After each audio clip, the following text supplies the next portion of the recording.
અતિ મધુરમ ગાયનમ ઉદ્યમેતિ સિદ્ધ્યંતિ કારણેન મનોરંથેહ। અર્થાત મહેનત કરવાથી જ કાર્ય સિદ્ધ થાય છે, ફક્ત ઈચ્છાઓ કરવાથી નહીં। ઇદાની મતિવર્ધનાય સુવિચારસ્ય આવશ્યકતા અસ્તિ। સુવિચારથી અહમ માનસી ભગીની સ્ટેજ મંચે આહ્યામિ। અર્થાત હવે બુદ્ધિ વધારવા સુવિચારની જરૂર છે।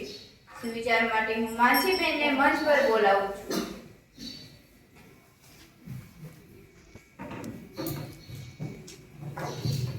3 ફેબ્રુઆરી 2000 षड्विंशति मंगलवार अद्य मम सुविचार चलं वित्तं चलं चित्तं चले जीवत यौवने चलचलमितं सर्वे कीर्तिरेव जीवते। अर्थात ધન ચંચળ છે, મન ચંચળ છે, જીવન અને યુવાની ચંચળ છે। આ બધું આવજા કરનારું છે, માત્ર કીર્તિ જ જીવે છે। પ્રસ્તુત સુભાષિતમાં કવિએ કીર્તિનો મહિમા ગાયો છે। કવિ કહે છે કે સારા કર્મો જે માણસો સારા કર્મો કરે છે, દાન પુણ્ય કરીને નામના કેળવે છે, તે જ વ્યક્તિ સાચા અર્થમાં અમર પામે છે।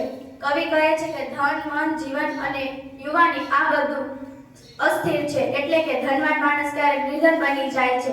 મનુષ્યનું મન પણ કોઈ એક બાબત પર સ્થિર રહેતું નથી। જે જન્મે છે તેનું મૃત્યુ નિશ્ચિત છે। તેથી દરેક મનુષ્ય પોતાના કર્મો વડે યશ અને કીર્તિ મેળવવાનો પ્રયાસ કરવો જોઈએ। અસ્તુ।